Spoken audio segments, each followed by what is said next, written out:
Bienvenue sur Matrimoine Féministe, le podcast qui traite des sujets de société avec un œil féministe. Je suis Estelle Cozy, sa fondatrice, et je suis ravie de vous accueillir dans cet espace. Vous n'avez d'ailleurs pas besoin de prendre de notes, puisque la retranscription complète de l'épisode se trouve sur mon site internet www.matrimoine-féministe.com. En attendant, je vous laisse rejoindre ma conversation avec mon invité du jour. Bonne écoute!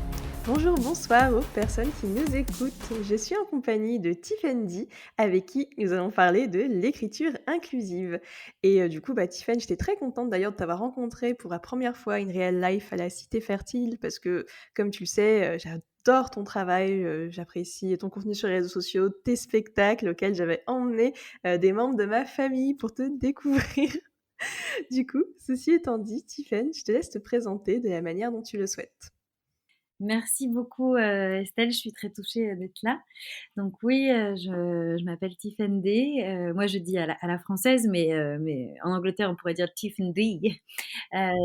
Donc oui, je suis à la fois comédienne, autrice, metteuse en scène. J'ai 4 spectacles féministes et animalistes et enfantistes. Donc il y en a qui sont principalement féministes et puis un autre principalement animaliste. Il y a Compte à rebours et La pérille mortelle, c'est les 2 qui tournent le plus depuis des années, un peu partout en France, en Belgique, au Québec. Je retourne à Avignon avec ces 2 spectacles-là.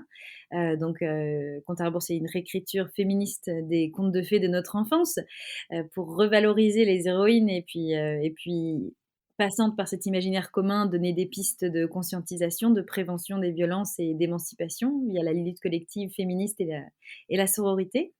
J'ai aussi donc La pérille mortelle, là c'est plus sur la langue, puisque j'ai inventé une langue qui s'appelle la féminine universelle, que j'utilise lorsque je crée, lorsque je m'exprime. Donc tu me diras si tu veux que je la parle ou pas. Je suis bilingue, je peux parler aussi en inclusive, et l'inclusive, de fait, le masculin l'emporte en inclusive. Et puis aussi, j'ai Opinion d'une femme sur les femmes, qui est le seul texte que j'ai pas écrit dans mes 4 spectacles, puisque c'est un texte de Fanny Raoul, une autrice de notre matrimoine, précisément, qui a écrit en 1801 une manifeste féministe révolutionnaire extraordinaire et trop méconnue, on redécouvre grâce à Geneviève Fraisse, et qui est republié aux éditions du Passager clandestin. Et donc, je porte cette voix matrimoniale magnifique. Et puis, dernier spectacle, Vegan par amour, qui a été créé l'année dernière et qui commence son voyage et qui, partante de mon expérience, j'aime bien dire expérience, comme ça je remplace les pères par les mères, mon expérience de maman, précisément, de personnes animales non humaines. Et donc, on part sur le fait que cette empathie conduit à devenir animaliste, donc végane. Très belle présentation. Bah oui, j'avais justement vu Compte à rebours et Péril mortel. D'ailleurs, dans le Compte à rebours, les personnages que j'avais vus, c'était Blanche-Neige et Cendrillon. Et d'ailleurs, Cendrillon, ça m'avait marqué parce que du coup, elle avait parce que tu faisais aussi un lien avec, le côté animaliste. Alors après, je reviens par exemple dans Blanche-Neige, par exemple, je reviens sur l'histoire de la biche assassinée, etc. Mais justement, ma Blanche-Neige, elle vient pour dire, alors c'est pas ça la vraie histoire, et elle décortique le dessin animé de Disney pour montrer à quel point c'est de la merde, misogyne, de la propagande anti-femme et anti-animale, en effet, puisque. Mais voilà, mais alors après, c'est peut-être dans une autre œuvre, hein, mais non, non, moi, il n'y a pas de chien balancé par la fenêtre, ça c'est sûr. Puisque voilà, on gagne à la fin dans Compte à rebours. Ma Cendrillon, c'est plus pour donner des outils par rapport aux violences conjugales et aux stratégies de l'agresseur. Et donc, en fait, je pars du moment où elle est sélectionnée par Charmant dans son bal sordide de sélection de femmes, là. Et qu'est-ce qui lui arrive, les différentes étapes de ce prince charmant qui se transforme en conjoint violent. Et elle trouve de l'aide et elle arrive à s'échapper en se planquant dans une citrouille avec ses filles et grâce à l'aide de sa belle-mère. Voilà, on réallie les femmes entre elles plutôt que de créer de la division. En tout cas, c'est toujours très subtilement mené et pareil, dans La pérille mortelle, j'aime beaucoup le fait que tu fasses des liens avec l'actualité qui se passe et du coup, ça donne toujours envie d'aller voir un autre de tes spectacles parce que du coup, l'actualité, elle change en permanence donc avoir d'autres points de vue, avec, de l'humour. Je sais que tu t'étais mis à chanter à un moment donné, par rapport c'était aux femmes afghanes pour leur faire un hommage et c'était très, très, très, très beau, très subtil. Tu avais même donné la traduction avant, de te mettre à chanter pour qu'on puisse tous et toutes, comprendre, les paroles qui suivent. Ça, c'est la chanson Boroye de Shervin Hajipour. Donc, c'est une chanson qui est née des revendications de la révolte des Iraniennes et de certains Iraniens qui les soutiennent, mais en particulier et avant tout des Iraniennes pour leurs droits. Et donc de la jeunesse qui s'embrase là-bas malgré le contexte. Et donc cette chanson, elle est chantée au péril de la vie des personnes. Et donc j'avais à cœur, moi-même je ne parle pas farsi au départ, hein, c'est une langue magnifique mais très différente de la nôtre. Magnifique et très différente de la nôtre d'ailleurs, ça n'est pas antinomique. Et grâce à des copines, Parvin et Machid, que je remercie, elles m'ont coachée. C'est quand même pas facile. Mais oui, j'avais envie pour rendre, moi je dis rendre famage, parce que rendre hommage, il y a encore un homme là-dedans, ça suffit. Donc j'ai inventé rendre famage. Et d'ailleurs, après ça, j'ai appris, mais très récemment, que c'est un mot qui avait déjà été utilisé, je ne la savais pas, hein, mais dans les années 2006, par Florence Moreno, des Chiennes de Garde. Donc voilà, on est plusieurs à avoir besoin de ce mot-là. Et donc oui, pour leur rendre hommage à mon niveau, de pouvoir chanter pour elles, en effet. Eh ben, en effet, Fémage, enfin Famage, ou je sais pas comment ça se prononce, Famage, Fémage, mais Pas j'utilise mal, un parce que à la Famage. française, je suis un peu, autant la féminine universelle, c'est une proposition et chacune s'en saisit comme elle la souhaite et on peut la faire plus ou moins, et cetera. Autant je suis une ayatollah, je veux qu'on dise une famage et pas un, ça n'a pas de sens déjà, fémage. Moi, j'ai pas envie qu'on entende femme, je m'en fous. J'ai envie qu'on entende femme, évidemment, parce qu'on est des femmes, pas des femmes. Bon, et donc ça s'écrit fémage parce que ça s'écrit comme femme, mais ça se dit une famage, rendre une famage. Bah, merci pour ce point prononciation, en effet, c'est toujours très utile. Et du coup, bah, ça, pour continuer dans la petite suite de mes questions, bah, ce serait chouette, du coup, que tu nous présentes ce que c'est justement la féminine universelle et l'écriture inclusive pour les personnes qui nous écoutent. Oui, alors je vous encourage à regarder. J'ai fait une TEDx sur le sujet il y a 1 an et demi, quelque chose comme ça, TEDx Rennes. Et donc justement, c'était une intervention pour expliquer un peu l'écriture inclusive, la féminine universelle d'autre part. C'est des choses différentes. Et on intervient souvent ensemble avec Eliane Viennot, notamment, puisque Aurore Evin et Eliane Viennot, c'est vraiment les deux.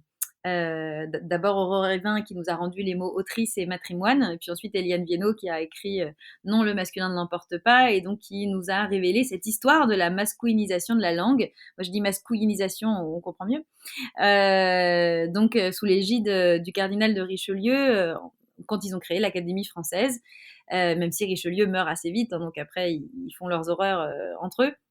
Mais donc, cette Académie française qui va avoir comme première mission de faire une propagande misogyne et classiste et de modifier la langue qui était beaucoup plus égalitaire et beaucoup plus populaire que ce qu'ils vont en faire par la suite. Et donc, on avait l'impression au départ que ça avait toujours été comme ça. Le masculin l'emporte, c'est un hasard. Je veux dire, ça aurait pu être l'inverse, mais bah, il se trouve que par hasard, c'est encore ça sur nous que ça tombe, tu vois.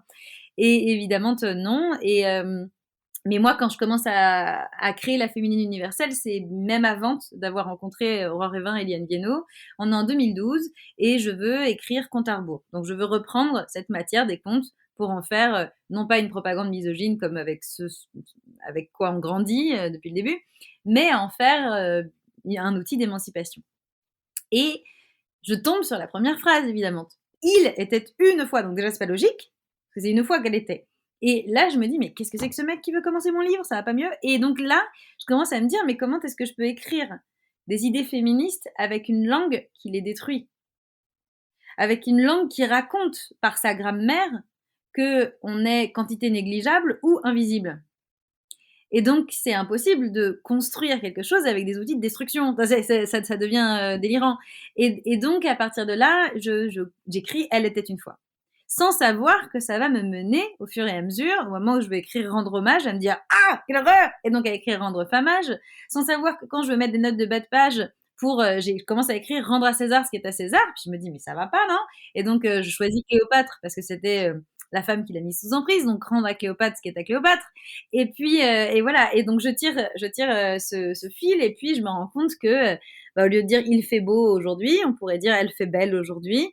Je me rends compte que au lieu de dire il est certain que, on peut dire elle est certaine que, pourquoi pas en fait, et que ce masculin neutre, bah, c'est de la merde. Le neutre n'existe pas en langue française, ou alors bah, il est en train d'être inventé, les fameux YEL, etc., ou l'écriture inclusive comme spectatrice pour faire exister en un seul mot. Les femmes et les hommes, mais donc on est avant l'essor de l'écriture inclusive et elle va se développer, cette écriture inclusive, qui permet de faire entendre les deux. Mais dans l'écriture inclusive, on continue à dire il s'agit de. On ne dit pas ça s'agit de, pas encore. On pourrait, ce serait plus inclusif. Donc ça s'agit de, ce serait aussi plus populaire, ce serait moins élitiste. Moi, ça me va. Hein. Ça me va, au lieu de dire il fait beau dehors, que les personnes se mettent à dire c'est beau temps, ce qu'on disait avant d'ailleurs. Parce que là, temps étant masculin, beau temps, ok, très bien, pourquoi pas. Mais moi, il se trouve que ma démarche, même si je peux parler en inclusive, hein, je te l'ai dit, et je la fais quand je donne des formations en entreprise. Par exemple, j'ai aussi une casquette de formatrice et de conférencière. Et quand je vais en entreprise devant un public mixte, j'ai pas envie d'avoir 70 milliards de réflexions, donc je parle en inclusive. Je dis bonjour à toutes et à tous et spectateuristes, tu vois, c'est OK. Mais lorsque je crée, j'ai envie de participer à faire entendre, comme d'abord d'une manière politique, comme d'ordinaire, tout est masculinisé. Donc, je vais féminiser autant que la langue est masculinisée dans notre quotidienne. Donc, je vais dire, elle est certaine que, par exemple. Et puis, je vais même pousser le trait plus loin et aller féminiser les mots que je trouve politiquement intéressants. Donc, par exemple, je vais dire la clitoris, la féminisme, la vagine. Par contre, je vais laisser au masculin les mots pénibles, tu vois, le cancer, ça, il le garde, voire je vais masculiniser les mots qui devraient l'être, le guerre, le violence, puisque bah, très massivement, hein, le violence est commis par les hommes. Donc les hommes, ça reste masculin, hein, ça on leur laisse. Donc voilà, je féminise pas toutes, évidemment. Et d'ailleurs, beaucoup de masculinistes qui me cyberharcèlent, puisque je suis énormément cyberharcelée, me disent ah elle a dit l'agresseur, elle féminise pas toutes. Bah non, espèce de débile, parce que c'est intelligent comme truc. Et donc non, agresseur ça reste masculin. Et ça ils aimeraient bien que ça passe féminine, mais ils savent très bien l'importance de la langue. Et c'est d'ailleurs pour ça que les masculinistes du XVIIe siècle ont masculinisé la langue. Et c'est aussi pour ça qu'en 3 ans, on a eu 12 propositions de loi pour interdire l'écriture inclusive. C'est-à-dire que les hommes, en l'occurrence de droite et d'extrême droite, mais il y a aussi des hommes de gauche, soi-disant de gauche, qui sont contre nous, donc en fait ils sont de droite, mais veulent surtout pas qu'on touche à la langue, parce que la langue structure la pensée, et que par conséquent, si dans chaque phrase qu'on dit et donc qu'on pense, les femmes sont invisibilisées, ou en tout cas minorisées, alors bah, on agit dans l'intérêt des hommes, on considère que les femmes dans la réalité sont mineures, ça participe à la minorisation des femmes, à cette propagande qui raconte que les femmes ne sont pas des personnes et que donc on peut agir contre elles sans aucune empathie, et ça participe à permettre les violences sexuelles et en haut le féminicide. Donc c'est évidemment très lié, hein, le patriarcat c'est une grosse machine avec plein de rouages, et sans cette propagande qui raconte que les femmes sont mineures par rapport aux hommes, alors il ne pourrait pas y avoir autant de violence, c'est pas possible. Si vous avez de l'empathie pour une personne, vous ne pouvez pas la violer, ça c'est impossible. Donc voilà, et c'est pour ça que moi j'ai envie de faire entendre les femmes partout, à la maxime femme, c'est-à-dire que je fais des choses de manière impertinente. Voilà, j'ai enlevé père et j'ai rajouté mère dans impertinente, mais parce que ça m'amuse. C'est-à-dire qu'il y en a qui disent ouais, elle connaît pas la linguistique. Non, mais en fait, je suis impertinente. Je m'en tape. Moi, ça me plaît d'enlever père et de rajouter mère. Et ça me plaît, par exemple, de parler d'anniversaire plutôt que d'anniversaire. C'est aussi ça, parce que en plus de la dimension militante, où la féminine universelle va toujours porter les intérêts des femmes de manière féministe. En plus de ça, c'est aussi une démarche, puisque j'ai la chance d'être autrice et comédienne, donc artiste, c'est une démarche qui est profondément artistique. Et quand on est artiste, bah, on fait ce qu'on veut. Et ça, c'est quand même très belle. Avec une liberté de création qu'on donne à tous les hommes, alors pourquoi pas à moi aussi. Mais alors visiblement, voilà, quand Prévert écrivait Elle pleut, ou le rappeur Nekfeu, qui d'ailleurs a été accusé de violence sexuelle, comme par hasard, comme d'habitude, eh bien eux, c'est des génies. Et moi, quand j'écris Elle pleut, je mérite la peine de mort selon énormément de cyberharceleurs. D'ailleurs, c'est toujours en procédure de plainte et on espère aller au bout un de ces jours. Donc voilà, là, l'idée, c'est de faire entendre les femmes à la maxime femme. Tu vois, j'ai enlevé homme de maximum. Chut, je m'amuse. Et de voir ce qui se passe. Et c'est très intéressant, notamment dans La Pérille Mortelle, d'en faire l'expérience. Mais aussi, je la parle aussi dans Compte à rebours. Juste, je la pousse un peu moins loin, mais elle est là. Et c'est intéressant aussi de voir à quel point la public la comprend, quoi, sans problème. Oui, c'est vrai qu'au début, quand on n'est pas initié, qu'on n'est pas habitué, on se dit: «Tiens, c'est étonnant» et après, en fait, on s'adapte et ça devient naturel. En fait, on pourrait parler, à la féminine universelle tout le temps, que finalement ça changerait rien. En fait, c'est juste une question d'habitude, donc c'est vrai que c'est Oui, assez dingue. ça vient plus vite qu'on ne la pense, hein, par ailleurs. Donc je vous conseille de l'essayer. Souvent, ce que les femmes me disent quand elles font, par exemple, une soirée entre copines et qu'elles se disent: «Allez chiche, on parle à féminine, on voit ce que ça donne». Alors déjà, je précise, vous pouvez la tester sans problème. C'est-à-dire qu'à part Femage, où je suis voilà une ayatollah de dire une Femage, ça m'énerve d'entendre femme, je m'en fous, c'est rien une femme. Voilà. Mais sinon, c'est très libre. C'est-à-dire que il y en a qui vont féminiser pratiquement tous les mots. Tu vois, qui vont dire une motte et pas un mot. Ben, moi, je m'en fiche, par exemple, qu'on dise un soulier, une chaussure. Moi, perso, m'en fiche. À part si t'envoies le soulier dans la tête de Darmanin, ça devient une soulière à titre honorifique. Mais je veux dire, tu vois, voilà, ça m'intéresse pas. Mais après, s'il y en a que ça amuse, ok, très bien. S'il y en a qui veulent pas dire très bien, mais que ça intéresse de dire elle est certaine que, bah tentez. Mais en tout cas, ce que les femmes me disent quand elles l'essayent, c'est qu'il y a quelque chose qui nous redresse, qui nous répare, qui nous rend justice, parce que c'est la première fois qu'on existe dans nos propres têtes, donc dans nos propres pensées. Et dans nos paroles, donc dans l'espace sonore. Enfin, c'est quelque chose en fait. Et d'ailleurs, c'est intéressant parce que les hommes qui viennent voir La Pérille Mortelle, alors souvent c'est les copines qui les emmènent. Hein. D'ailleurs, c'est super pour tester vos conjoints. Très bonne idée. J'ai même des copines qui font leur premier rendez-vous Tinder à La Pérille Mortelle. Si le mec est bien, ça dégage. C'est excellent. Voilà, une bonne manière de ne pas perdre de temps. Mais c'est que pour de fausses pendant 1 heure et demie.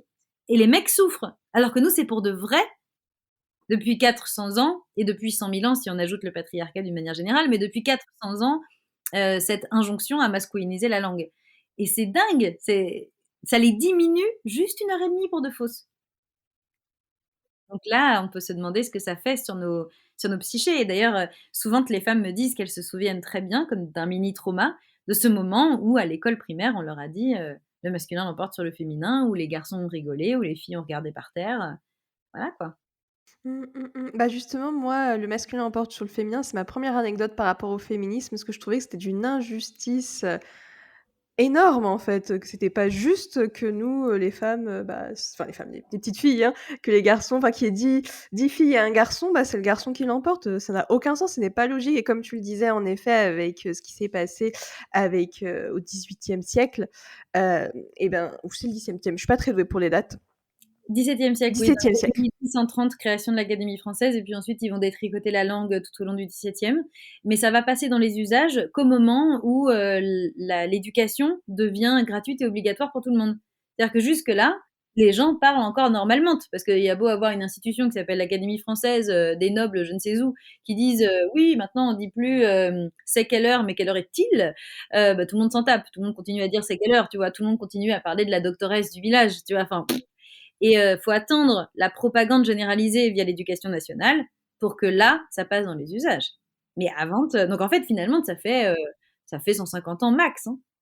Ouais, c'est vrai que c'est assez dingue et c'est dingue de se dire aussi qu'au Moyen Âge, il y avait plus de termes féminisés que, bah, qu'il y a pu avoir au XXIe siècle, parce qu'ils disaient chevaleresse, peintresse, philosophesse et c'est tous ces mots-là qui ont dit autrice, ça se disait aussi, au temps du Moyen Âge de mémoire, hein. Bah, en fait, c'est des mots qui ont existé exactement au même moment que leur corollaire masculin. Mais par Voilà. contre, ça me fait penser que Mademoiselle, c'est le seul qui a résisté. Par contre, Damoiseau, il est parti à la poubelle. Alors, effectivement, c'est pour ça que déjà en 2010, avec l'assaut Oser le féminisme et aussi l'assaut des chiennes de garde, on avait mené une campagne pour interdire Mademoiselle dans les documents administratifs. Il faut savoir que étymologiquement, Mademoiselle, ça veut dire ma petite pucelle. Donc déjà, ça te calme sévèrement. Et Mon Damoiseau existe depuis aussi longtemps que Mademoiselle, donc mon petit puceau. Hein, voilà. À l'époque où c'était mal vu, même si pas respecté, pour les deux, d'être déflorés avant le mariage. Donc tant que t'étais pas marié, t'étais ma petite pucelle ou mon petit puceau, parce que bah, de toute façon, pour aller au paradis, tu couches pas avant de te marier. Et puis, les hommes, notamment au cours du 19e siècle, avec l'essor de la bourgeoisie, etc., bah, vont s'encanailler, enfin violer, avec de l'argent pour acheter l'impunité de leurs crimes des femmes dans les maisons closes, etc., machin, dès l'enfance. Et puis faire la connivence masculine bourgeoise là-bas. Et donc, Mon Damoiseau disparaît, puisqu'ils sont plus puceaux quand ils se marient, mais ça reste pour les femmes, puisque tu deviens madame le jour où tu as été pénétrée par le sacro-saint pénis de ton mari. Et donc, madame, c'est ça, c'est qu'on se définit encore par notre statut marital avec un homme qui nous a forcément coïté le soir de la nuit de noces. Donc, on est vraiment sur un truc sordide. Du coup, moi, les mecs qui m'appellent mademoiselle, d'abord, je leur dis que c'est madame, et puis après, je les appelle mon damoiseau en leur disant ça veut dire mon petit puceau, ça va, ça te fait plaisir. Et donc, ouais, nous, c'est madame depuis la naissance, c'est terminé ça. Mais je sais aussi qu'il peut aussi avoir, des femmes qui, elles aiment bien se faire appeler, mademoiselle parce que ça les rend l'impression d'être plus jeunes. Aussi, ça aussi, c'est un problème de la société. En effet, la jeunesse chez les femmes qui est valorisée et cetera, alors que quand elles commencent à vieillir, bah, tout de suite, il y a plus d'inégalités. Elles sont encore plus invisibilisées partout dans l'espace public et ça, c'est vrai que c'est quelque chose qu'il y a pas pour les hommes. Au contraire, plus ils vieillissent, mieux c'est, en fait, pour eux, alors que la femme, c'est un peu l'inverse, hein, même Oui, carrément tout à l'inverse. fait. Avec les copines de l'AAFA, le syndicat actrices et acteurs de France associés, il y a une commission qui s'appelle le Tunnel des 50, qui est menée notamment, pas que, mais par Tessa Volkin, Véronique Attali, Blandine Métayer, Sophie Bourret, etc. Et en fait, ce qu'elle dit justement, c'est que les femmes de plus de 50 ans, c'est une femme sur deux en France. Hein. Une femme sur deux en France a plus de 50 ans. Et comme elles ne sont pas à l'image, elles ne sont pas représentées de manière valorisée, valorisante, ou très très peu, hein, il y a 4 actrices qui se battent en duel, eh bien, bah, elles ne sont pas non plus... on ne se sent pas représenté, on ne se sent pas valorisé, et on disparaît de partout, quoi. Alors que mais précisément, parce que c'est le moment où on est libre, où on est ménopausé, où on peut plus être mise enceinte par des glandus, où on a assez vécu pour être forte, plus sûre de nous, on a davantage de sous, généralement, et donc plus de pouvoir. Et donc, c'est à ce moment-là qu'ils vont dire, bah, elles sont plus bonnes à rien, parce qu'elles sont plus baisables. Donc oui, là, on est en train de réinventer la femme de plus de 50 ans, ce qui m'arrange. Moi, j'en ai 38, donc c'est pour dans pas si longtemps que ça. Et en fait, c'est magnifique de mener cette bataille-là. Mais oui, être jeune, ça doit pas être... c'est de l'agisme, quoi. C'est de l'agisme misogyne. C'est valorisé par les hommes, justement, parce que ce qui est valorisé chez les femmes, c'est la vulnérabilité, parce qu'on va être plus facilement mise sous emprise et donc violée. Non, c'est toujours autour du viol, hein, d'une manière générale. Mais donc, c'est toutes les histoires qui sortent de pédocriminalité ou de femmes très très jeunes mises sous emprise par des vieux. Enfin, donc déjà, être en couple avec un homme, c'est dangereux. Hein. Moi, je ne conseille pas aux femmes d'être en couple avec des hommes. C'est plus dangereux que de prendre la voiture. Enfin, je veux dire, faut comprendre. Et par ailleurs, ben bon, si vous êtes hétéra, paix à votre âme. Alors déjà, je conseille le célibat, mais bon, voilà. Et ben, vaut mieux pas rajouter des discriminations. Donc, si vous êtes racisé, être avec un blanc, bon. Si vous êtes pauvre, être avec un riche, bon. Si vous êtes jeune, être avec un vieux, bon. Et encore que, quand on est plus âgé que le mec, c'est encore à lui que ça bénéficie. Parce que du coup, il peut encore plus nous tromper avec plus de meufs. Enfin, tu vois. Non, non. De toute façon, le patriarcat, pile, les mecs gagnent, face, c'est les femmes qui perdent. Enfin, de toute façon, quoi qu'on fasse, on a perdu. C'est ça une oppression. Mais effectivement, c'est encore plus flippant quand le gars est plus âgé, est plus connu, a plus de thunes, de renommée, etc. Enfin, ça c'est une catastrophe. Mmh, mmh, mmh.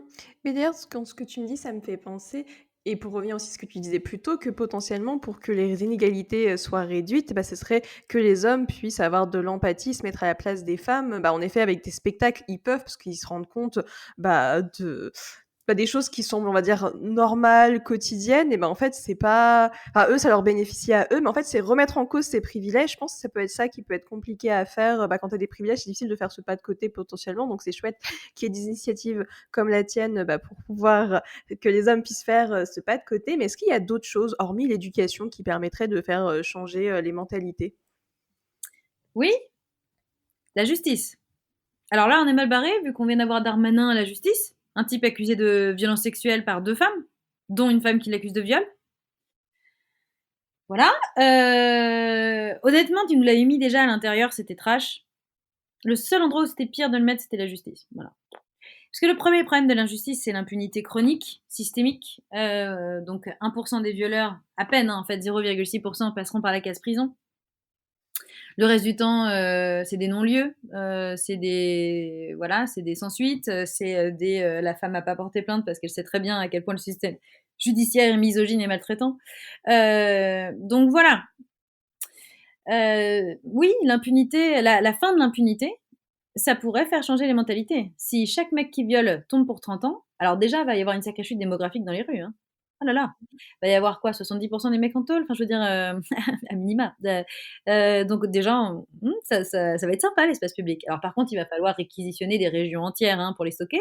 Mais ouais, la fin de l'impunité, ça, c'est sûr, ça ferait changer les mentalités. Parce que si tu mets tous les mecs coupable de viol, c'est un crime, hein, je le rappelle. Donc les crimes, ça peut aller jusqu'à 30 ans en France. Si tu mets tous les mecs qui ont violé pendant 30 ans en tôle, pendant 30 ans, ils n'ont pas accès à des femmes, donc ils peuvent pas se reproduire. Parce que tu les mets vraiment en tôle. Tu vas pas en tôle comme aujourd'hui, où un Nordal Lelandais, qui a quand même tué plusieurs personnes, dont Maëlys, une petite fille, mais pas que, le serial killer, là, lui, il a réussi à devenir père alors qu'il est en prison. D'accord. Donc ça, c'est pas mon idée de la prison. En fait, moi, t'as pas accès au corps des femmes, là. Jamais. Et donc, comme ils n'ont pas accès au corps des femmes, ils ne se reproduisent pas. Donc déjà, ça fait quand même beaucoup moins de dégénérés qui mettent au monde des enfants, qui vont ensuite très très mal les éduquer, notamment les petits garçons, voire les violer aussi. Comme ça leur donne encore plus de raisons de devenir agresseurs plus tard. Encore qu'il y a des agresseurs qui n'ont jamais subi aucune violence, hein, mais et que quand les femmes subissent des violences dans l'enfance, elles sont majoritaires hein, dans les enfants qui subissent des violences, bien sûr. Elles deviennent pas massivement des violeuses. Voilà. Donc ça n'enlève rien aux responsabilités des violeurs s'ils ont subi des violences dans leur enfance, bien sûr. Mais donc déjà, ça changerait quelque chose. Parce que ce serait plus la même population de pères. Et puis d'ailleurs, ça pourrait aider à régler le problème du réchauffement climatique, hein. Il y aurait moins de naissances en France, donc on pourrait accueillir plus de réfugiés climatiques, ce serait super. Alors c'est sûr, ça plairait pas aux racistes, mais ça serait vraiment top. Voilà, et ouais, non, ça serait une bonne solution, ça. Oui, surtout que ça me fait penser, que, le procès, avec Dominique Pellico, clairement, ça a montré la défaillance, du total, du système judiciaire, en vrai, avec ce qui s'est passé, ce qui s'est dit. Enfin, je trouve que Gisèle Pellico, elle est tellement forte, elle est tellement incroyable d'avoir fait face à tous ces violeurs et je crois que j'ai entendu qu'il y en a 17 qui ont fait appel, quoi. Je trouvais ça incroyablement horrible parce que, du coup, pauvre Gisèle, elle va devoir refaire un procès. Non, mais Ouais, ça c'est terrible. C'est terrible. Après, j'espère qu'ils vont prendre encore beaucoup plus cher.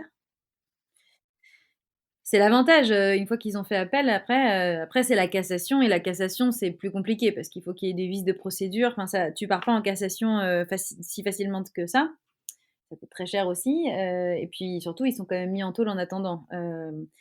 Mais oui, ça il y en a 17 qui ont fait appel en effet. Alors il y en a qui ont eu raison de pas faire appel, hein, puisqu'ils sont sortis libres du tribunal. Voilà. Donc reconnus de coupables de viol, qui est un crime en France, je le rappelle, hein, mais tu sors libre du tribunal. Voilà. Et là, on se demande ce qu'il faudrait de plus comme preuve. Là, on a des vidéos, là, pour le coup, de mecs qui se pointent, on voit très bien, les viols qu'ils commettent. On voit qu'après, ils font comme ça à la caméra, ils sont tout contents, et ils ressortent libres. Voilà. Donc ça, c'est le système judiciaire français. Hem, donc oui, on va voir ce que ça va donner, l'appel. Effectivement, Gisèle Pelicot, j'ai évidemment énormément d'empathie pour elle. Je pense aussi, à sa fille et à ses belles-filles, qui sont les grandes oubliées, de ce procès et aussi une épouse, d'un des autres violeurs qui a été violée aussi par son époux et par Dominique Pellicot quand, elle a été droguée. C'est aussi une grande oubliée. Hem et comme elle est tellement sous emprise, elle soutient son mari encore, donc c'est dire à quel point elle est démolie. Et oui, Caroline Darian et les belles-filles, bah, en fait, la part incestueuse du procès n'a pas été prise en compte. Ça, c'est très douloureux, évidemment, pour elle, mais pour nous toutes, en fait. Enfin, c'est insupportable et heu et voilà et Gisèle Pelicot, je juste, voilà, si je peux dire quelque chose là-dessus, c'est qu'il faut faire attention à c'est pas ce que tu as fait du tout, hein, mais dans les médias, on l'a beaucoup entendu, qu'est-ce qu'elle est digne, qu'est-ce qu'elle est forte, et en fait, il faut faire attention à ça parce que quelque part, ça veut dire quoi? Que si, elle avait été indigne, alors ça aurait été une mauvaise victime. Enfin, il va y avoir, cette année ou l'année prochaine, des grands procès contre des pornographes, qui ont, torturé, qui se sont rendus coupables, de voilà, de crimes, sexuels terribles, filmés en plus, donc qui sont sur les réseaux pour toujours et tout ça. Hem, sur des dizaines et des dizaines de survivantes extraordinaires et là, je sais pas si les médias vont dire qu'elles sont, dignes toutes. Parce qu'elles auront pas toutes, l'âge et les fringues et le joli brushing de Gisèle Pelicot, parce que certaines, évidemment, ont des parcours, bah, de violences sexuelles qui commencent dès l'enfance, qui peuvent les amener, vers, de la drogue, vers des conduites à risque, donc vers une sexualité qui est dangereuse, voilà, enfin, est-ce qu'on va dire d'elles qu'elles sont dignes ou est-ce qu'on va dire: «Ah, c'est sûr, c'est pas Gisèle Pelicot, hein». Enfin, tu sais, faut se méfier de ça. C'est-à-dire Gisèle Pelicot, elle a le droit à notre empathie, qu'elle soit dite digne ou pas, en fait. De toute façon, quoi que fassent les victimes, elles ont raison. Si elle avait hurlé, si elle avait vociféré au tribunal, si elle avait pleuré tout du long, en fait, on aurait dû être là pour elle pareil. Qu'est-ce que ça veut dire ça? Si elle était arrivée habillée en sac poubelle avec les mal coiffés, on aurait dû être de son côté aussi. Enfin, il y a un truc un peu dangereux là-dedans. Et par ailleurs, voilà, Gisèle Pelicot, c'est aussi une femme qui est sous emprise, toujours, qui, ça a été soulevé, qui dit: «Bah, pendant des années, il a été si parfait». En fait, non, il y avait des gros red flags, des trucs énormes. Il s'était masturbé devant les belles filles, il avait, essayé de commettre des violences sexuelles, envers un des petits enfants. Je veux dire, il y avait eu des gros red flags de ouf, en fait, en vrai. Et en fait, ça, c'est pas pour la diminuer. Au contraire, ça prouve à quel point ce mec-là l'a mise sous emprise. Elle est encore sous emprise aujourd'hui, même si beaucoup moins, mais et elle a du mal à dire: «Oui, il a fait, du mal, voire violé, notre fille», parce que c'est trop dur. Donc mais pour Caroline Darian, c'est très compliqué. Donc c'est juste pour dire, Gisèle Pelicot, mon empathie, elle est totale, comme avec l'ensemble des victimes de violences sexuelles, y compris Caroline Darian, les belles filles, y compris, les femmes, où leur procès est pas médiatisé, y compris celles qui n'ont pas parlé, y compris celles qui ne porteront jamais plainte, y compris, celles qui sont mises en prostitution, y compris, voilà, toutes en fait. Et qu'on demande à personne d'être la victime parfaite, qui est complètement sortie d'emprise, qui est toujours à l'endroite, la parfaite féministe et qui est digne et bien coiffée. Enfin ça, voilà, on n'a pas besoin de tout ça pour être crue et soutenue. Il suffit d'être une femme et de dire qu'on a subi des violences de la part d'hommes en patriarcat et là, statistiquement, on dit la vérité.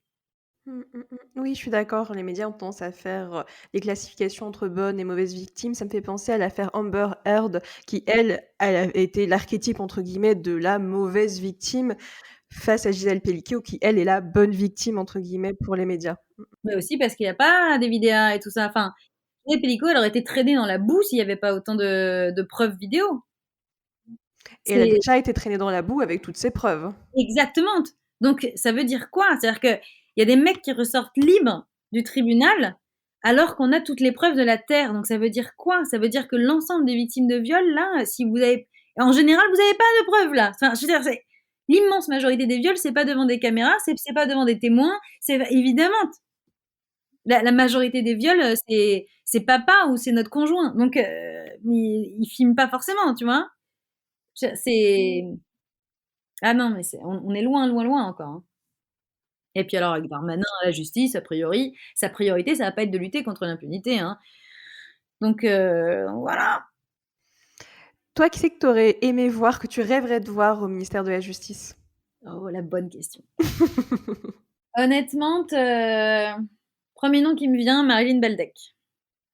Elle a été à la tête de l'AVFT, l'Association européenne contre les violences faites aux femmes au travail, depuis, pendant des années, pendant une vingtaine d'années. Elle a été, dans cet asso, j'ai eu la chance, de suivre des formations avec elle, et elles ont, démocratisé une approche, de la justice, de nos droits. Elles ont accompagné tellement de femmes dans des procès, très compliqués, et ouais, je pense que ça pourrait être une bonne piste. Voilà, une vraie spécialiste de terrain, tu vois? Féministe, donc abolitionniste, enfin calée quoi, tu vois? Voilà, je sais pas, je pense à l'avocate Lorraine Questiaux, qui travaille, qui a travaillé, aussi, enfin qui travaille auprès des victimes, notamment sur le procès contre les pornos criminels dont je te parlais juste avant. Voilà, enfin c'est, des spécialistes quoi. Qui pourraient du coup, enfin tu vois, il y en a une qui est ministresse et puis les autres sont dans l'équipe. Enfin je veux dire, voilà, pas de problème. On en a des spécialistes, il suffit de regarder les avocates, spécialisées dans l'accompagnement des victimes, qui d'ailleurs souvent sont pauvres parce que les victimes, leur particularité c'est que c'est des femmes, donc elles n'ont pas d'argent et en plus des femmes qui ont subi des violences, donc elles ont encore moins d'argent. Voilà. D'ailleurs, il faudrait un vrai service public de la justice et même s'il y a l'aide juridictionnelle et cetera, enfin c'est, non, non, on n'y est pas encore là. Mais j'avais entendu, enfin, il faudrait que je creuse mes recherches, mais que c'était en Espagne où du coup les victimes peuvent porter, les victimes de violences sexistes et sexuelles peuvent porter plainte en accéléré, comparé, à d'autres types de plaintes et ça d'un côté, je trouve ça plutôt chouette. Après, je sais pas si tu en sais plus, parce que moi, c'est vrai que j'avais lu cette information de loin, il faudrait que je fasse un article, plus profond. Alors, je suis pas juriste et encore moins juriste espagnole. Je sais qu'en tout cas, les chiffres de lutte contre les violences des hommes commises contre les femmes et les enfantes et les enfants, l'évolution est bien meilleure en Espagne, ça c'est sûr. Après, c'est vraiment pas parfait. Hein. De toute façon, si c'était parfait quelque part, j'habiterais là-bas. Je veux dire, voilà. Donc on est encore loin aussi, mais il y a de toute façon plus de moyens. Et en fait, le problème, c'est les moyens. Et donc notre Aurore Berger, là, notre sous-secrétaire d'État, parce qu'elle est appelée ministresse aux droits des femmes, mais c'est un sous-secrétariat d'État. Enfin, déjà, elle a pas, voilà. Sur France Inter, on lui a demandé c'est quoi la différence avec l'Espagne? Pourquoi en Espagne ça marche mieux? Et en fait, elle a pas répondu. Mais je te l'explique moi pourquoi ça marche mieux. Parce qu'il y a des thunes. Alors tant que tu mets pas des thunes, bah en fait ça n'avance pas. Tant que les assos elles se battent avec 3 francs 6 sous, et là il y a de moins en moins de sous qui sont mis dedans, bah c'est sûr, c'est compliqué, oui. Et puis l'État fait pas son travail. Enfin, je veux dire, t'as vu le taux d'impunité? 99,4%. Mais c'est du délire. Il y aurait ce taux d'impunité sur les cambriolages ou le trafic de drogue, mais laisse tomber, ils seraient tous en panique. Je veux dire, c'est dingo. Oui, je pense que le problème, c'est que ça rapporte pas d'argent, alors que les trafics de drogue, il y a de la moula à se faire. Donc je pense que c'est pour ça qu'ils mettent la priorité là-dessus, ils veulent plus de thunes. Bah, c'est aussi simplement que les femmes, ça compte moins que la thune. C'est ça, ce monde D'ailleurs, capitaliste. j'ai fait une vidéo sur Urbania qui s'appelait Et si on traitait le vol comme on traite le viol, et de faire une différence. Et donc, je prenais appui sur le procès Mazan. Et donc, un des avocats de la défense donc des violeurs, là, on peut le dire maintenant qu'ils ont été condamnés, donc on peut dire que c'est des gros violeurs. Même s'ils sont partis en appel, on peut le dire. Ça y est, hop là, plus besoin de dire violeur présumé. C'est pouf, ça soulage, non? Et donc, un des avocats des violeurs qui disait non, mais il y a viol et viol. Mais tiens, est-ce qu'on dirait ça? Il y a vol et vol. Il faut avoir prouvé que la personne qui te vole avait l'intention de te voler et pensait pas que tu voulais lui donner toutes tes affaires. Ça devient complètement délirant, tu vois. Tu viens porter plainte pour un cambriolage, on t'a volé toutes tes affaires de valeur, et là, les flics te disent non, mais vous êtes sûr que vous lui avez pas donné quand même? C'est surréaliste. Je veux dire, là, d'un coup, alors que c'est beaucoup moins grave d'être volé que violé. Je veux dire, on est d'accord, c'est chiant d'être volé. Enfin, c'est pas les mêmes traumas là, a priori, tu vois. Donc, et puis c'est réparable. Enfin, on peut te rendre tes trucs. C'est dingo.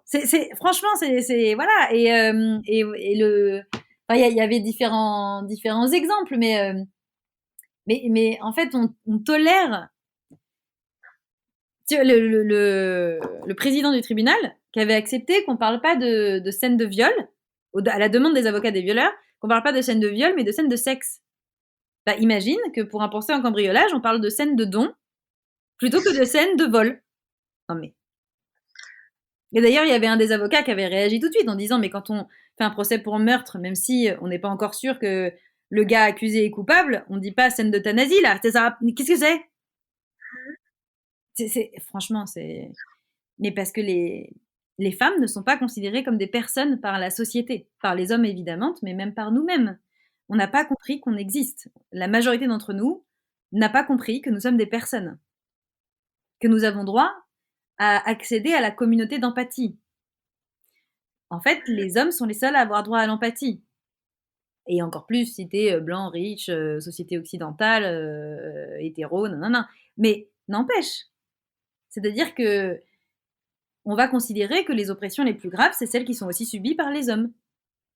Les femmes, les personnes animales, voire les enfants et les enfants, encore qu'il y a des petits garçons, donc c'est presque des hommes, donc quand même. Mais bon, on est très très en retard sur les enfants et les enfants. Mais les femmes et les personnes animales, mais alors, il n'y a pas d'hommes dedans, donc on s'en fout. Oui, c'est assez dingue quand même au 21e siècle qu'on en soit toujours là, les femmes à se battre, alors que pourtant, ce qu'on demande c'est pas, la mer à boire, hein, pour le coup. Ça me semble juste, bah, être un être humain, considérer l'autre comme un être humain, voilà, tout au Oui, en plus. tant qu'animaliste, je dirais même considérer l'autre comme une personne. Ce qu'elle faudrait étendre à toutes les personnes, humaines et non humaines. Mais oui, bah c'est Andrea Dworkin qui disait la féminisme, c'est l'idée radicale selon laquelle les femmes sont des personnes. On n'y est pas. Oui, mais en fait, c'est la mer à boire. Parce que toute la construction humaine, depuis des millénaires, est construite là-dessus. Donc c'est la mer à boire. C'est tout changer. C'est ne rien garder. C'est pour ça que c'est radical. C'est qu'on va à la racine des choses. Et ça leur enlève effectivement l'ensemble de leurs privilèges. Un privilège, c'est quoi? C'est un truc que des personnes ont, que personne ne devrait avoir. Tu vois, il y a des fois des femmes que je vois se flageller qui disent moi je suis privilégiée, je mange à ma faim. Non, c'est pas un privilège, ça. Ça, c'est l'objectif. Tu vois, genre, tout le monde devrait manger à sa faim, là. Non, mais les hommes, ils se flagellent de rien. Et nous, on est là en train de dire, ah ouais, j'ai un toit sur la tête, je suis privilégié. Non. On veut ça pour tout le monde. C'est pas un privilège. C'est de la survie. Si t'as pas ça, tu meurs. What? Non, un privilège, c'est un truc qu'on a que personne ne devrait avoir. Donc, la nuit du 4 août, pendant la Révolution française, la chute des privilèges, c'était le genre de truc que personne ne devrait avoir. Style, droit de vie ou de mort sur ces terres, de fixer l'impôt comme je veux. Enfin, ok, ça, personne ne devrait l'avoir, donc on fait tomber les privilèges des nobles. Des hommes nobles, hein, parce que les femmes nobles, elles appartenaient à leur mari de toute façon, donc laisse tomber. Du coup, voilà. Et les privilèges qu'ont les hommes, que personne ne devrait avoir, c'est l'accès au corps des femmes pour en faire ce qu'ils veulent impunément. Et c'est un fait, ils l'ont. 99,4% des mecs qui violent ne passeront pas par la case prison. Donc, dans les faits, en France, en 2025, les hommes ont le droit de violer les femmes. Ça, c'est un privilège. Pouvoir se penser comme fort, dominant, supérieur, parce qu'on réduit une personne à un objet sexuel, donc c'est une étape du meurtre. Tu as une personne vivante, t'en fais un objet, tu l'as tué, hein, dans le process. D'ailleurs, pour ça que les femmes disent qu'elles sont mortes ce jour-là. Enfin, voilà. Et donc, ça, c'est l'essence du privilège masculin. Et après, tu as gagné plus de thunes, évidemment. Et personne ne devrait gagner autant de thunes qu'un Bernard Arnault. Voilà, donc ça, c'est pas tous les hommes, évidemment, qui gagnent autant de thunes que Bernard Arnault. Mais d'une manière générale, 99% des richesses mondiales appartiennent aux hommes. C'est pas moi qui le dis, c'est la Banque mondiale. Donc c'est quand même, il y a un problème d'une manière générale, pas que de Bernard Arnault, quoi. Mais en tout cas, oui, l'essence du privilège, c'est ça. Et ça me fait penser aussi au livre Le coût de la virilité qui explique, bah, du coup avec, brio que, bah, la majorité, bah, je sais pas, des meurtres, des accidents, bah, c'est commis, perpétué, par des hommes et bah, en effet, c'est l'éducation qui veut ça aussi, bah, depuis tellement longtemps. Mais déjà même petit, on voit les différences entre filles et garçons. Le petit garçon, on va l'inciter, à être plus, bah, peut-être plus dans la violence et la fille est plus d'être dans le calme, se taire, et jouer à des petits jeux qui font pas de bruit, alors que le garçon, par exemple, avec le football, il prend toute la cour de récré. Donc, déjà, t'es petit, il y a des petits mécanismes inconscients qui se mettent en place, et après, De petit gros à petit. mécanismes, Oui, de des gros gros mécanismes, c'est vrai. mécanismes conscients, Conscient. carrément. C'est-à-dire que, oui, en effet, nous, c'est des chiffres qu'on connaît, hein, c'est les chiffres du ministère de l'Intérieur. Hein, ce truc où il y a entre 96 et 97% des personnes en prison, c'est des mecs, là. Et en plus, les femmes en tôle, l'immense majorité. En fait, les hommes sont en prison parce qu'ils commettent des violences. Les femmes sont en prison parce qu'elles subissent des violences et qu'elles y réagissent. C'est un truc de dingue. Tu vois, les hommes tuent leurs enfants dans le cadre des violences qu'ils commettaient depuis des années, contre eux, les enfants, contre la mère. Les femmes tuent leurs enfants dans le cadre des violences qu'elles subissent. C'est-à-dire qu'elles ont subi tellement de violences conjugales qu'elles se suicident avec les gosses. Enfin, on est vraiment sur autre chose, quoi. Alors évidemment, je parle pas de tous les cas, mais l'immense majorité, c'est ça. Ou alors tu as des femmes qui sont en tôle parce que prises dans des trafics de drogue, dans un cadre où en fait c'est leur conjoint violent, c'est leur frère, et elles sont utilisées comme petites mains et elles sont prostituées, et elles devraient pas être en tôle. C'est-à-dire que non seulement elles sont genre 3% de la population carcérale, mais en plus elles devraient pas y être. L'immense majorité, mais toutes, c'est des victimes en fait. Genre c'est bon, bref. Donc ça, voilà, c'est des chiffres dont il faut continuer à parler. Les chiffres des meurtres sur la route, 88% des accidents mortels sur la route sont causés par du couillu. Je veux dire, on est sur un truc. Et quand elle a été question qu'on paye moins les assurances voitures, nous les femmes, parce qu'on cause beaucoup moins d'accidents graves, bah là, d'un coup, ils se sont bougés, les masculinistes, pour annuler ça. Donc on paye autant nos assurances de voiture, alors que on va pas utiliser autant l'argent. Et en fait, tout est comme ça. Mais oui, les hommes coûtent cher. Après, moi, je trouve que ce qui manque dans le coût de la virilité, c'est une amie qui me l'a fait remarquer de manière très intelligente, Yamour, c'est qu'en fait, là, effectivement, il y a un coût de la virilité, c'est clair, ça coûte un pognon de dingue à la société. Le problème, c'est que dans le livre, c'est pas mis en comparaison aux bénéfices de la virilité. Et en fait, si tu regardes, le patriarcat, ça rapporte énormément d'argent aux hommes, évidemment. Donc en fait, ça marche pas. Un coût n'existe que par rapport aux bénéfices. Et en fait, évidemment qu'il y a plus de bénéfices pour les hommes au patriarcat que de coûts. Sinon, eux-mêmes, ils aiment tellement la thune. Eux-mêmes, ils auraient aboli le patriarcat. Bien sûr que ça leur apporte beaucoup plus.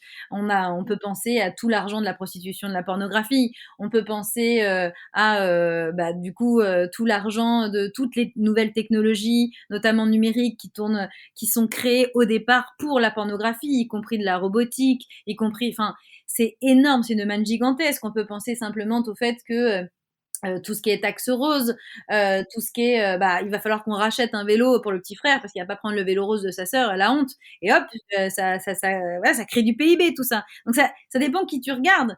En fait, le patriarcat ça coûte aux femmes, mais ça coûte pas aux hommes. Ça marche pas cette histoire. Donc comme la société, c'est la société des hommes, c'est pour ça qu'ils rigolent à Bercy, les Elon Musk, les Trump et les machins. Ils savent très bien que ça leur rapporte le viol. Ils savent très bien que ça leur rapporte le patriarcat.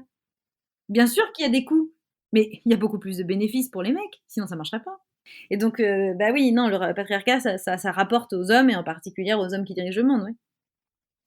Donc c'est pas par là qu'on les aura, mais moi je pense qu'on les aura par la sororité. Et cette sororité, elle ne peut exister que si les femmes déjà savent qu'elles-mêmes elles sont précieuses, qu'elles-mêmes elles sont des personnes. La sororité commence par soi-même, par être soi-même sa propre sœur.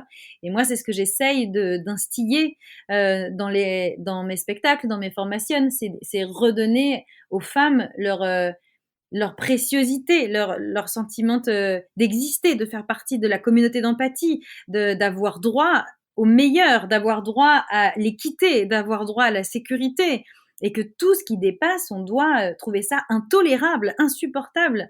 Et moi, je pense qu'il faut qu'on arrête de faire simplement danser et chanter. Hein, ça fait très longtemps moi, je suis féministe. Hein, encore, au mois de novembre dernier, j'étais dans les rues, trop contente de chanter et danser avec mes copines féministes. Et j'en parlais avec mon amie Eva Darlan, grande comédienne très impliquée dans le mouvement féministe, notamment avec l'affaire Jacqueline Sauvage à l'époque. Et en fait, elle me disait, mais oui, mais sauf qu'on chante et on danse depuis des dizaines d'années, des centaines d'années même peut-être. Et les mecs, ils aiment ça quand les femmes, elles dansent et elles chantent. Ça fait joli. Quand est-ce qu'on crame des trucs, quoi? Moi, je pense qu'il va falloir qu'on crame des trucs. Et elle a raison. Elle m'a rappelé ce moment où, au début du mouvement Nous Toutes, il y avait eu, autour du mois de novembre, une manifestation où on avait été 500 000 dans les rues. Le même jour, parce que les masculinistes se trouvent partout, y compris chez les Gilets jaunes. Les Gilets jaunes avaient décidé de faire leur première manif le même jour que notre manif qui était prévue depuis des mois, déjà. Et ils étaient que 9 000, on était 500 000, ils étaient 9 000. Sauf qu'eux, ils ont cramé des trucs sur les Champs-Élysées. Et en fait, les médias ne parlaient que d'eux. Elle m'a rappelé ce moment-là, que je me souviens qu'à ce moment-là, je m'étais dit, non, il faut qu'on crame des trucs, on n'a pas le choix. Et là, on a Darmanin à la justice. Bah, en fait, il faut qu'on crame des trucs. Alors je sais, hein, ça se trouve, Darmanin va porter plainte contre moi pour appeler à la violence, mais enfin la violence contre des vitrines. Hein, je veux dire, on peut avoir assez peu d'empathie pour la famille des vitrines. Voilà. Donc, mais oui, je pense que on pourrait commencer par péter les vitrines des entreprises du CAC 40, ouais, qui se font des couilles en or. Ouais, peut-être que ça commence par là. Je sais pas, mais il faut. En fait, tant qu'on ne pètera pas des trucs, tant qu'on leur fera pas peur, ça bougera pas. Alors du coup, ça veut juste dire qu'il y en a qui vont perdre des yeux et des mains et qu'on n'a pas très envie de ça non plus. Puis nous, on est non violente. Hein. Enfin, honnêtement, moi, j'ai pas envie de cramer des trucs. C'est pas bon pour le changement climatique et tout. Mais en fait, on ne nous écoute pas. On chante et on danse en même temps, c'est normal. Ah, il faut qu'on continue à chanter et danser pour nous. Mais pour faire bouger les trucs, il va falloir inventer des choses là. Enfin bon, moi j'en peux plus, perso. Je sais pas pour vous, mais là, le nouveau gouvernement, là, ça m'a. Déjà, Dupond-Moretti et la justice, c'était compliqué, mais alors là, ouais. Non, et je comprends ton point de vue et tu as raison dans le sens, parce qu'en fait, ce qui attire les médias, c'est un peu, des choses, un peu «extraordinaires» entre guillemets. Alors, en effet, casser des trucs, là, il y aura toute l'attention sur les femmes qui peuvent, faire changer les choses à leur manière et puis Peut-être que ouais. ça peut encourager les copines dans le monde entier à ce que ça devienne. En fait, c'est dommage, mais ils ne comprennent que ça. Sauf que c'est eux qui dirigent le monde, donc enfin. Après, c'est terrible parce qu'en vrai, elle avait raison, Audre Lorde. On ne détruit pas la maison du maître avec les outils du maître.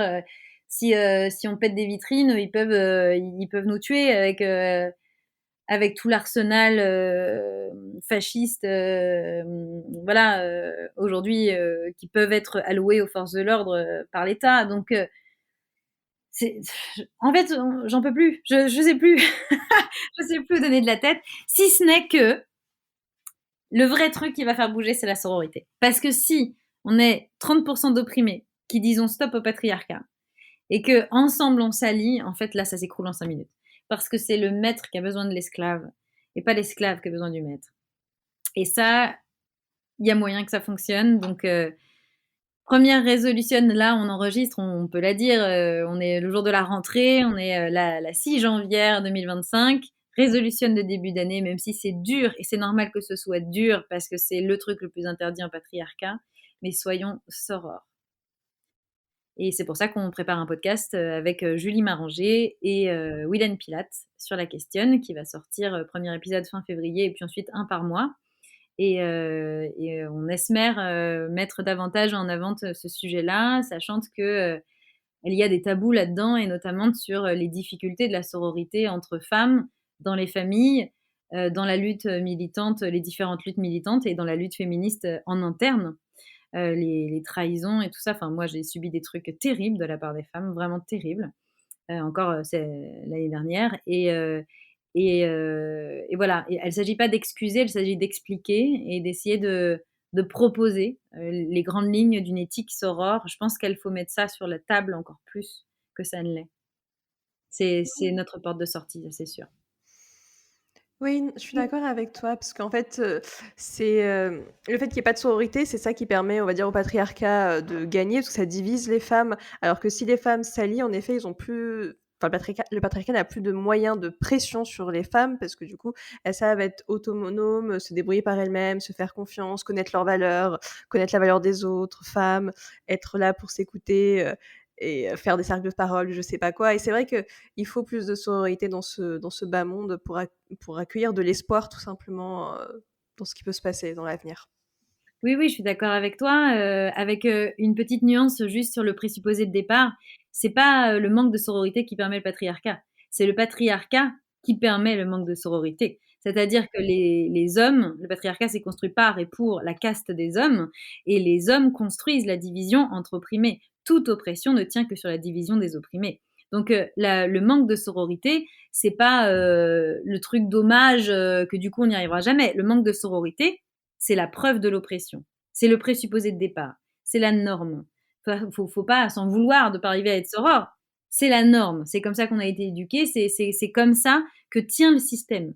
Et justement, si on arrive à créer de la sororité malgré nos divisions, malgré nos différences de parcours, malgré les oppressions qu'on subit ou pas les unes et les autres, malgré tout ce qui nous divise, y compris sur des sujets féministes, alors là, on hack le système.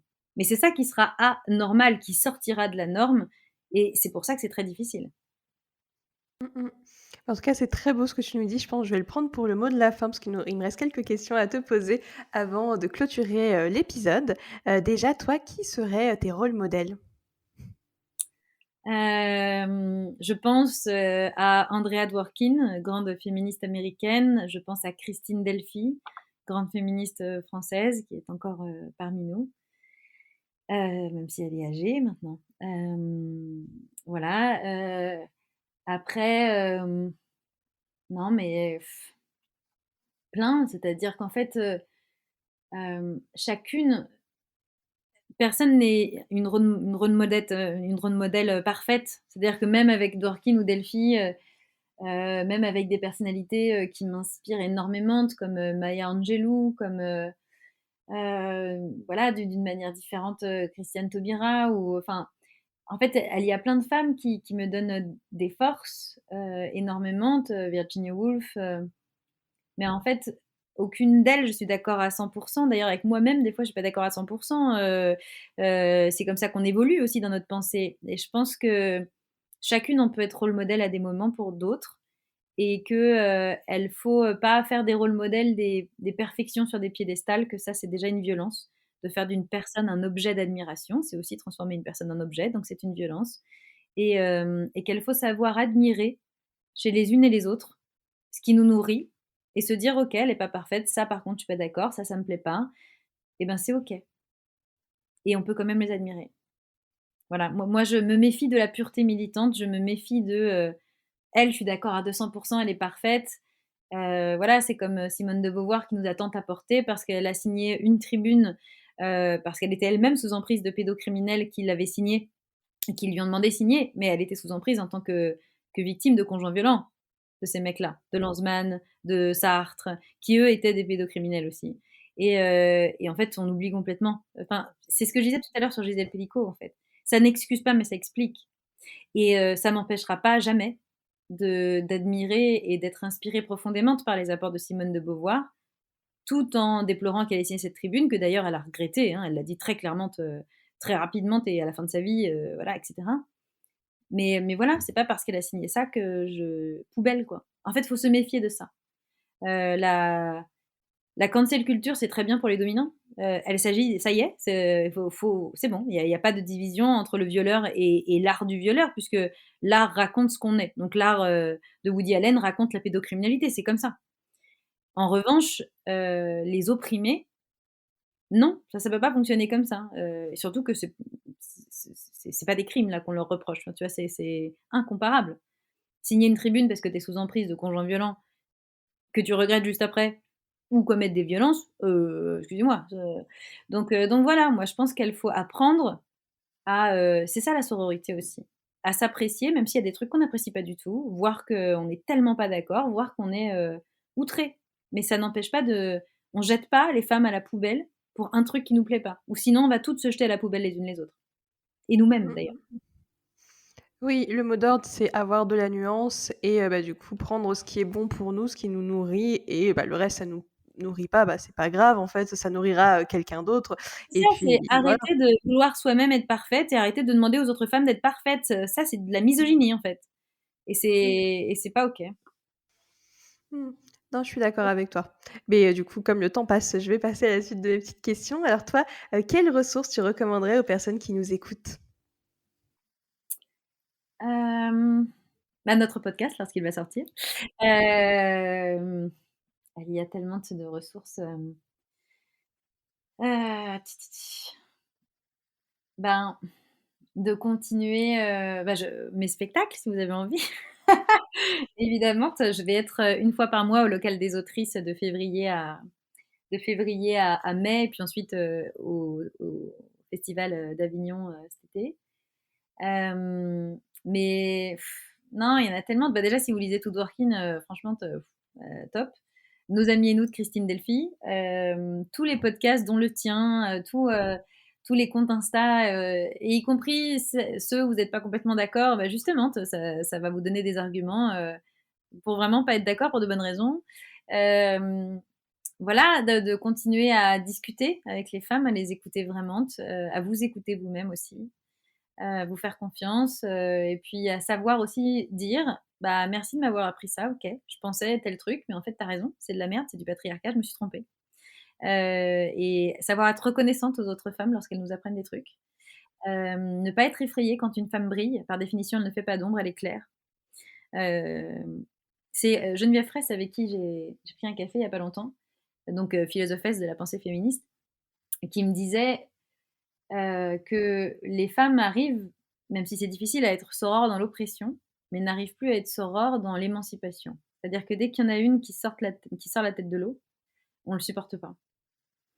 Et voilà, je pense que rapprochez-vous de femmes qui brillent dans leur sujet, ça veut pas dire qu'elles valent plus que vous. Arrêtez de vous sentir, heu, voilà, mal par rapport à ça et puis, brillez à votre manière et donc ouais, chaque femme est une ressource en fait. Enfin, on est extraordinaire, on est merveilleuse. Et puis se rapprocher des assos, voilà, connaître le terrain. Moi, je pense qu'être féministe sans avoir, été formée par le collectif féministe contre le viol, sans avoir, été là auprès des héroïnes survivantes de violences, des hommes, bah, c'est compliqué. Et c'est une réalité matérielle, les violences. C'est pour ça que moi je suis féministe, radicale matérialiste, au sens de Christine Delphi, c'est-à-dire pas, j'aime mes objets, c'est pas ça. Mais je regarde la matérialité des choses. En dehors des pensées, des réflexions, des identifications, de tout ce qu'on veut, ça fait quoi concrètement dans nos vies quotidiennes, le patriarcat? C'est quoi comme influence économique, comme influence en termes de violence, de santé, de voilà. Le site Mémoire traumatique et victimologie de Muriel Salmona aussi, euh, un, le centre Bertha Pappenheim aussi sur la santé ou le compte Instagram Militant Psy. Enfin, il y a tellement de voilà, il y a tellement de choses extraordinaires. Pour s'émanciper, pour danser, pour se faire de la bienne, les musiques de Louisa Donna, de Mathilde. Voilà, enfin, en fait, c'est énormément de choses et puis voilà, soyez pas que féministes aussi. Lions toutes les luttes, même si chaque lutte a le droit d'exister, chacune a un endroit. Mais c'est important la complicité entre les luttes. Et moi, je pense qu'être féministe sans être animaliste, donc végane, ça n'a pas de sens. Je pense que ça veut dire qu'on s'intéresse à la féminisme parce qu'on est des femmes et que du coup, notre intérêt, bah, c'est sûr, on a plutôt intérêt à ce que le monde arrête de nous violer, quoi, tu vois. Mais du coup, on se comporte très mal avec les personnes qui sont à notre merci. Mais qui on est pour demander aux hommes de se comporter bien avec nous qui sommes à leur merci, si on se comporte mal avec les gens qui sont à notre merci? Donc devenez animaliste et végane. Voilà, c'est comme ça qu'on sait qu'on a de l'éthique. C'est quand on se comporte bien avec des personnes qui sont à notre merci, même si on a des intérêts à pas le faire. Voilà. Donc ouais, lisez par exemple, Virginia Marcus, Ce que murmurent les animaux, suivez le compte de l'asso Coexister. Il y a plein d'assauts animalistes extraordinaires, des sanctuaires à soutenir si vous savez pas où mettre votre thune. Fondation des femmes et assos animalistes.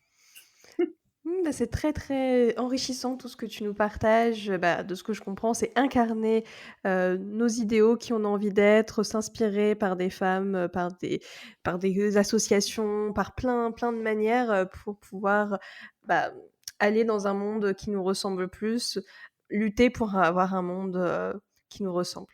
Mmh, mmh, mmh. Un monde juste! Un En fait, monde on passe juste. pour des extrémistes violentes Alors qu'on est là, genre, arrêtez de violer les gens, arrêtez de les manger, arrêtez de les vendre, arrêtez de vous masturber devant des tortures. Voilà, tu vois, genre, le projet, c'est vivre en sécurité, en communication, en communion, heureuse, en partage, en art. Ça va, j'ai trouvé plus violent comme projet, hein. C'est clair, c'est les étiquettes qu'on met, sur les féministes, hélas. Et sur les véganes aussi, hein. Oh là là. C'est clair. Et du coup, dans mes 2 dernières questions, que signifie le terme féminisme pour toi et qui aimerais-tu voir au micro de Matrimoine féministe? Oh! Ah non, mais attends, il y a trop de copines que j'ai envie de voir au micro de Matrimoine féministe. Ah là là, je connais beaucoup trop de femmes extraordinaires. Je ne sais pas par où commencer. Euh, Là, comme ça, je penserais à ma sœur Ruketa Wedrogo, qui est à la fois une femme au parcours extraordinaire, une survivante, une héroïne. Elle est franco-burkinabé. Enfin, maintenant, elle est franco-burkinabé, mais elle est née au Burkina Faso. Elle est arrivée ici à 18 ans. C'est une autrice, c'est une très belle autrice. Elle vient de sortir des contes là sur RMC, les contes de Rukata. Ça a été pendant des années. Elle était dans la bande de Charline Vanhoenacker à l'époque où l'émission existait, là, par Jupiter et compagnie.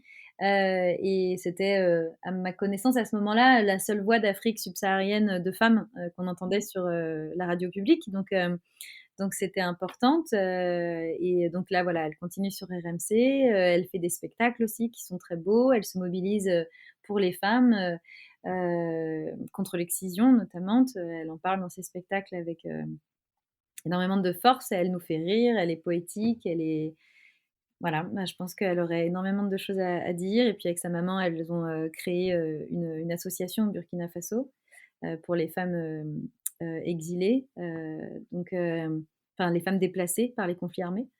Voilà, donc je pense que Zoodo s'appelle son asso. Enfin, je pense qu'elles auraient beaucoup de choses à te dire. Et puis elle est merveilleuse. Il y en a plein, mais voilà, je pense à Rookie. Et puis, oui, bah, la féminisme, bah, je l'ai dit tout à l'heure, la féminisme, c'est l'idée radicale selon laquelle les femmes sont des personnes. Euh, ouais, peut-être aussi donner la parole. Je pense aussi à ma sœur de lutte aussi, Justine Massika Biamba, qui je pense pourrait faire à distance, puisqu'elle elle vit à Goma, en République démocratique du Congo, vers les Grands Lacs, au Nord Kivu. Et elle a créé, elle a cofondé la Synergie des femmes pour les victimes de violences sexuelles. Et c'est un groupement d'assaut qui est venu en aide à près de 20 000 femmes victimes de viols, notamment de viols de guerre, donc des tortures, voilà, qui la plupart ensuite deviennent militantes et aident d'autres femmes encore. Et elles font un travail extraordinaire dans un dénuement. Voilà, dans une situation, ça fait 30 ans qu'il y a j'ai fait 2 chroniques sur le livre. Je vais en poster une d'ailleurs tout à l'heure. Voilà, elle a écrit un livre qui s'appelle Femmes debout face à la guerre, qui est sorti l'année dernière, et aux éditions du Seuil, non, de l'Aube. Et voilà, si tu veux lui proposer, je peux vous mettre en lien aussi. Elle est waouh, une grande, grande héroïne. Grande, grande, grande héroïne, au péril de sa vie. Waouh! En effet, c'est des femmes qui ont l'air tellement incroyables. J'aimerais beaucoup les interviewer. Et moi, les femmes qui m'inspirent le plus, et d'ailleurs, c'est le cas de Dworkin aussi, c'est des femmes de terrain, c'est des femmes, c'est des survivantes, en fait. C'est des survivantes de violences terribles, masculines terribles. Et voilà, elles sont. Tu vois, c'est les femmes d'Iran, c'est les femmes d'Afghanistan, c'est les femmes de partout, d'ici aussi, en fait. Parce que finalement, tous les viols sont des viols de guerre, quelque part. Enfin, c'est la guerre des hommes contre les femmes. Caroline Darian? Tu pourrais proposer à Caroline Darian? Carrément. Bah, des beaux noms, à aller interviewer en effet. Merci, de ces partages. Mais il te manque, une question, c'est que signifie le terme féminisme pour toi? Ah oui, bah, pardon, je croyais que je n'avais répondu en disant, c'est l'idée radicale selon laquelle les femmes sont des personnes. Je pourrais ajouter aussi que la féminisme, pour moi, c'est vouloir l'abolition de l'ensemble des violences et des discriminations, quelles qu'elles soient. Donc vraiment, quelles qu'elles soient. Et donc c'est forcément aussi de l'antiracisme, de l'enfantisme, de l'animalisme, de l'anticlassisme, de l'antivalidisme et cetera et cetera et cetera et cetera. Mais c'est d'abord de la féminisme et je pense que c'est importante parce que les premières oppressions, évidemment, ça a pas été le racisme. C'est-à-dire qu'avant qu'une population rencontre des gens tellement loin que la couleur de peau est pas pareille, tu penses bien que les mecs, ils ont commencé par opprimer qui était sous leur nez. À savoir les femmes, les enfantes, les enfants, les personnes animales, la nature. Et donc ça, l'animalisme, l'enfantisme, l'afféminisme et l'écologie, c'est les racines. Et c'est ça qui permet tout le reste, en fait. Et toutes les autres oppressions, c'est traiter comme des femmes, des populations où il y a aussi des hommes dedans. Mais finalement, c'est traité comme des femmes. Les femmes, c'est voilà, c'est l'opprimé des opprimés, avec les personnes animales, les enfantes, les enfants et la nature. Mmh, mmh, mmh, mmh, mmh. Bah, merci, pour cette définition que je rejoins également et bah, du coup, bah, merci Tiffaine, pour ton temps et merci aux personnes qui nous ont écoutés jusqu'au bout. C'était un épisode, très enrichissant, un peu plus long que d'habitude, mais c'était très chouette. Bah, du coup, bah, merci beaucoup. Ah merci, j'ai hâte, de l'écouter, j'ai hâte de le partager et merci pour ton travail, de me lancer dans ma première podcast. Ça va s'appeler Sororité, la podcast. Je me rends compte du travail que c'est, du boulot que c'est. Je savais, hein, mais là, je suis en plein dedans. Et donc, grande admiration pour toi qui fais ça depuis longtemps et seule. Et enfin, franchement, merci, brava, tiens bonne. Plein de sororité, plein de force vers toi et merci de m'avoir invitée. Tu trop mignonne, merci beaucoup et avec plaisir de t'avoir reçue. Bah, du coup, ciao, ciao tout le monde! Salut! Merci d'avoir écouté cet épisode, j'espère qu'il vous a plu. Si c'est le cas, je vous invite à parcourir la retranscription de l'épisode sur mon site internet www.matrimoine-féministe.com et me laisser votre avis en commentaire. Cela me ferait vraiment plaisir de vous lire et de vous répondre. À très vite!